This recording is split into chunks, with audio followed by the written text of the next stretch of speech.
Hello, everyone. Hope you're having a fantastic day. My name is Kmart, and I want to talk about some basketball. And today, we are carrying on with our early off-season preview series, asking a handful of questions of each of the teams in the league here as we approach the start of the free agency period. And I'm realizing at this point that my planning was not great, and we're probably not going to get through all of these before free agency actually begins, but we're going to push to get as many of these done as possible just so that we don't have to play catch up with some of those transactions that will be happening over the next week or so.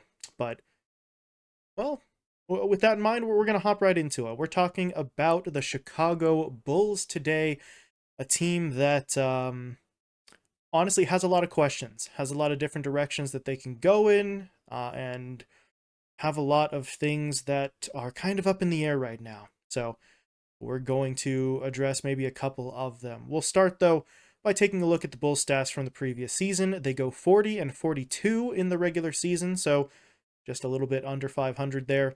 Good enough for 10th in the East and 3rd in the Central Division. That 10th place finish did get them into the postseason. They were a participant in the play-in tournament. They go 1-1 and ultimately do not make it to the playoffs directly. So a little bit of a disappointment there, but at least they did have a chance at postseason play, even if they weren't quite able to get over that final hurdle. But that allows us to take a look at some of the other stats for the squad here in terms of offensive rating. Not fantastic. 24th in the league.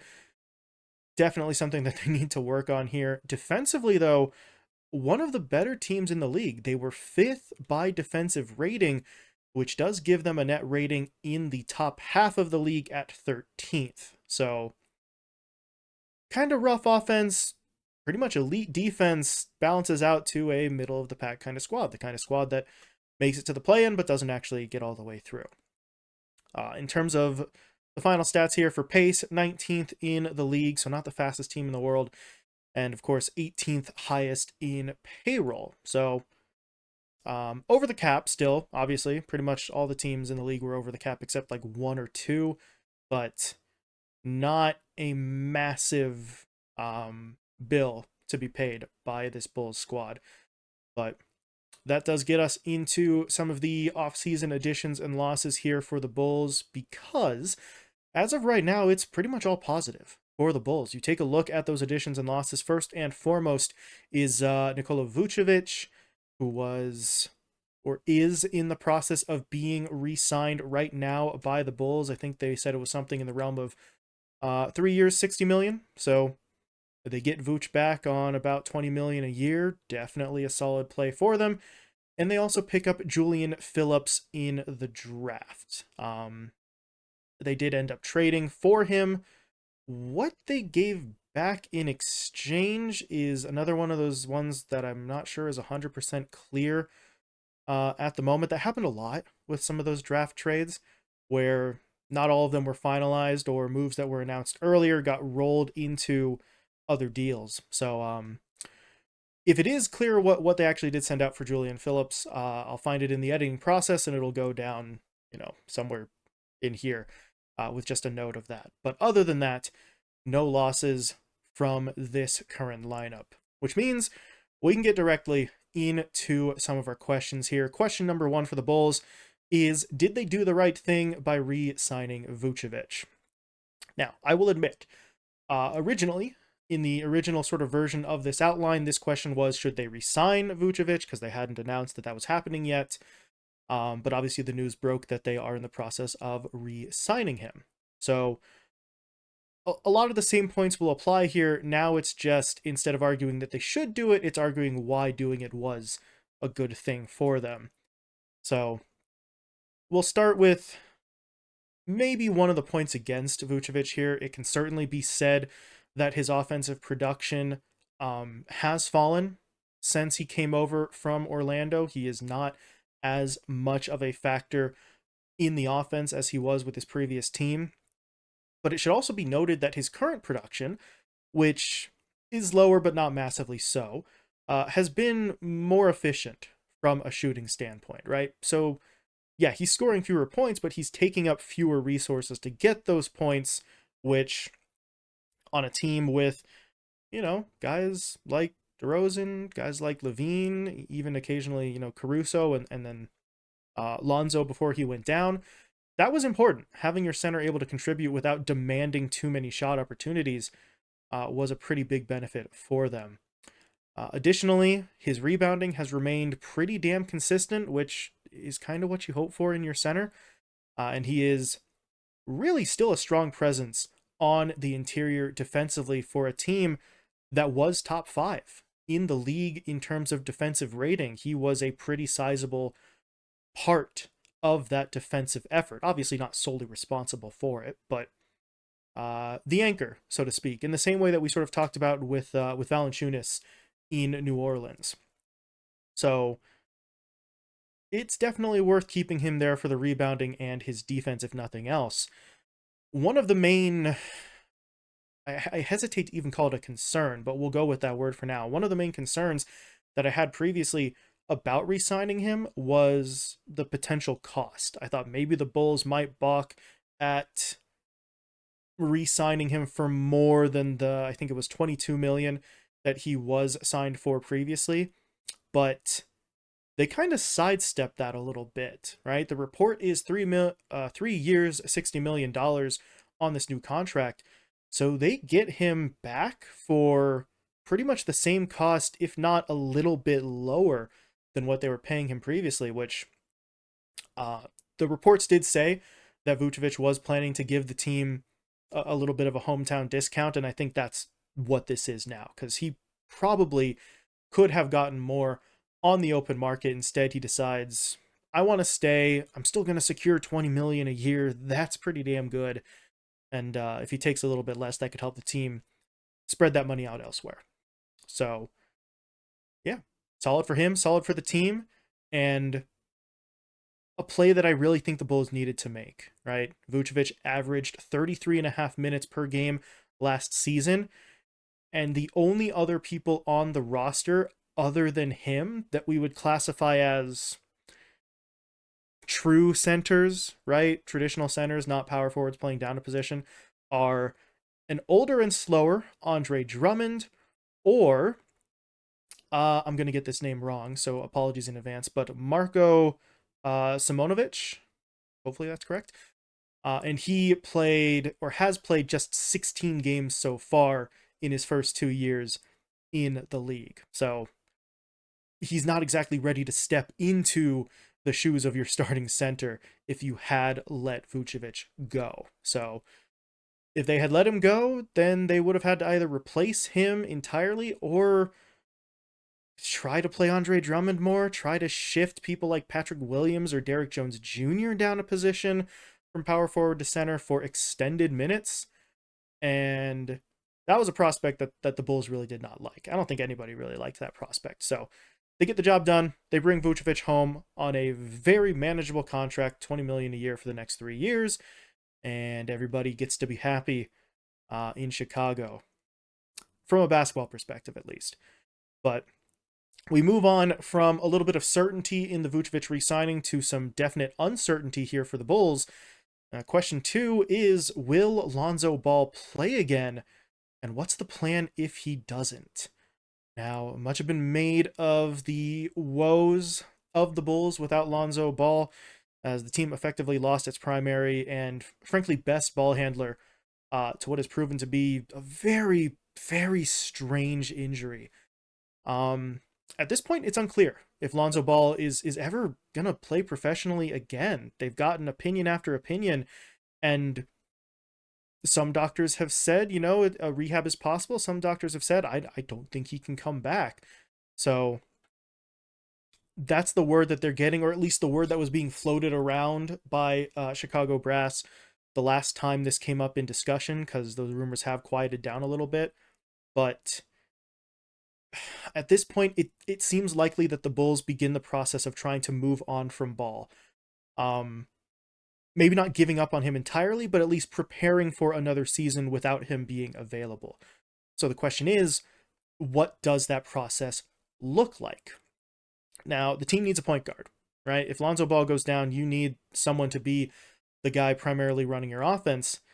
And there were some sort of kind of, I'm not even sure we'd call them rumors, semi rumors that the team may already have someone on their roster that they like for that position in Kobe White, assuming that they actually re-sign him. Um, I think it was the exit interviews or something after the season where someone in the front office sort of mentioned the fact that they liked what they had seen from Kobe White in that point guard position, and he was put into that position a little bit. Usually, from what I was able to see of him, he's kind of that hybrid 1-2 that we see, right? The mix between the point guard and the shooting guard. Um, but he was put more into that traditional point guard role at points in the season, and the head coach for the Bulls, Billy Donovan, had praise for him. I said someone in the front office earlier. It was Donovan. It's here in my notes. I just don't know how to read. But he had praise for Kobe White, sort of having to shift his position and playing at the pace that the team wanted. They thought that he had handled that relatively well in limited time. And the numbers are kind of iffy at that, right? Because of that small sample size. He averaged just under 10 points per game, but only 2.8 assists per game, right? They tried him out at times, but they didn't really throw him in the deep end as that sort of pass first point guard.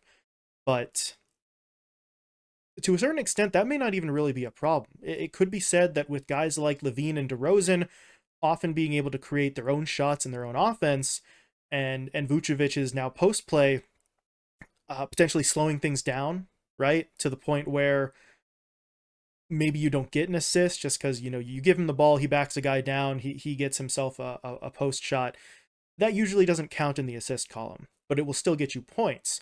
So that 2.8 assists per game may not be fully indicative of White's value. He could set up kind of a hockey assist sort of play, right? Where he doesn't get credit for the assist, but he made the play that led to the scoring in another manner. But I will admit that's being extremely generous to Kobe White, right? Because 2.8 assists is still not great, but that's a thought process from some members of the Bulls. Alternatively, there is the free agent market. If they're looking for a point guard, there are potential trade scenarios at play here as well. Still some names out there off the top of my head. Fred VanVleet is still sort of out there. You could shoot for a D'Angelo Russell type. I know he's got some baggage, and there were indications that the Lakers are looking to re-sign him, but that hasn't happened yet. So there are options out there if you are looking for a guy. If you're looking for someone cheaper than maybe some of those top options, then I think your prospects widen quite a bit. There are a lot of guys I think who could be moved in that sort of 15 to 20 million range instead, or even cheaper than that. If you're not looking for a guy who has to do it all himself, right? If you want someone similar to what we were talking about with Kobe White, but maybe more reliable than White, then they could go out and find that and not really destroy their own financial flexibility in the process. So I don't know. We'll see what they do. After the extension, or not the extension, the re-signing now of Vucevic, maybe money's a little bit tighter. Maybe they do look for something cheaper at point guard. But either way, if Ball's not back, something has to be done. But that moves us on to the third and final point here for the Bulls. That point is that three-pointers are a bit of a problem for this Bulls team on both ends of the court. Now, the Bulls were not exactly a sharp shooting squad in the previous season. They were dead last in three-pointers attempted per game and three-pointers made per game. Now, one could make the argument that it makes sense for a team who is shooting the fewest number of threes to also make the fewest number of threes. And to a certain extent, that kind of makes sense. But they were also just 16th in the league in actual three-point percentage. So if your argument is, well, they're taking fewer threes, so therefore they're making fewer threes, but they're still making a high enough percentage to be efficient, that's not really it either. They're making the fewest number of threes because they just don't make a lot of threes, not because they're not taking all that many. So yeah, kind of busting that one just a little bit. But in the modern NBA, teams who don't have that sort of exterior threat tend not to play as well, right? You kind of have to play inside out here. The threat from outside opens up the defense, creates opportunities inside, and then the inverse is true as well, right? If you can score in the paint, defense has to collapse on you. That opens up opportunities elsewhere. If you don't have both, then opposing defenses can kind of just key in on one and try to shut you down. And the only exception to that is if you are a team that can also take that aspect away, right? If you're the Bulls and you can't really make any threes over the last season, that would still be okay if you were taking the same 3-point opportunities away from your opponents. That was not the case, though. Really, really not the case. The Bulls were 29th in the league in 3-point attempts allowed and 3-point makes allowed. And honestly, it's only by virtue of just an incredible amount of strength elsewhere on the defensive end that this team still ends up top 5 by defensive rating, because they really did kind of struggle to defend on the perimeter. So that is something that they have to address. I do still think that they have the means to do it, even if Lonzo Ball is not there. That certainly would help. But guys like DeRozan and LaVine, if they're still there, can up their effort. I think some of their younger guys as well. We talked about guys like Patrick Williams, like Derrick Jones Jr., Kobe White. They can get a little bit more experience, get a little bit more effort on the defensive end, and I think that they have the capability to bump up that perimeter defense, because it really would not take much, right? We just talked about it. This team was still top 5 in the league, even with some semi-atrocious 3-point defense. So if you can get yourself just a couple of spaces up there, right? Get out of the bottom 5 even, then the rest of your defense is so strong that it's really going to make up for a lot of those potential weaknesses.